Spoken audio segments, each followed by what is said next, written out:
మూడో దశ సర్పంచ్ ఎన్నికలు జరిగే గ్రామంలో కాంగ్రెస్ పార్టీ బలపరుస్తున్న అభ్యర్థుల్ని గెలిపించాలని మంత్రి పొన్నం ప్రభాకర్ ప్రజల్ని కోరారు.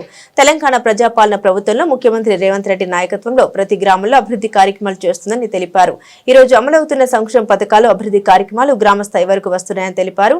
సన్నబియ్యం, రేషన్ కార్డులు, ఇందిరమ్మ ఇళ్లు, 200 యూనిట్ల ఉచిత విద్యుత్, మహిళా సంఘాలకు వడ్డీ లేని రుణాలు, ఆర్టీసీలో ఉచిత ప్రయాణం ఇలా ఎన్నో పథకాలు అమలవుతున్నాయన్నారు. ఇంకా భవిష్యత్తులో అనేక కార్యక్రమాలు కొనసాగిస్తుందన్నారు. మూడో దశ గ్రామ పంచాయతీ ఎన్నికల్లో కాంగ్రెస్ పార్టీ బలపరుస్తున్న అభ్యర్థుల్ని గెలిపించాలని విజ్ఞప్తి చేశారు. మూడో దశ సర్పంచ్ ఎన్నికలు జరిగేటువంటి గ్రామాల్లో కాంగ్రెస్ పార్టీ సానుభూతిపరులను గెలిపించండి. తప్పకుండా తెలంగాణ ప్రజాపాలన ప్రభుత్వం రేవంత్ రెడ్డి గారి నాయకత్వంలో ప్రతి గ్రామంలో అభివృద్ధి కార్యక్రమాలను చేస్తుంది. కాంగ్రెస్ పార్టీకి సంబంధించి ఈరోజు జరుగుతున్న కార్యక్రమాలు అనేకంగా గ్రామ స్థాయి దాకా వస్తున్నటువంటి అంశం మీరు చూస్తూ ఉన్నారు.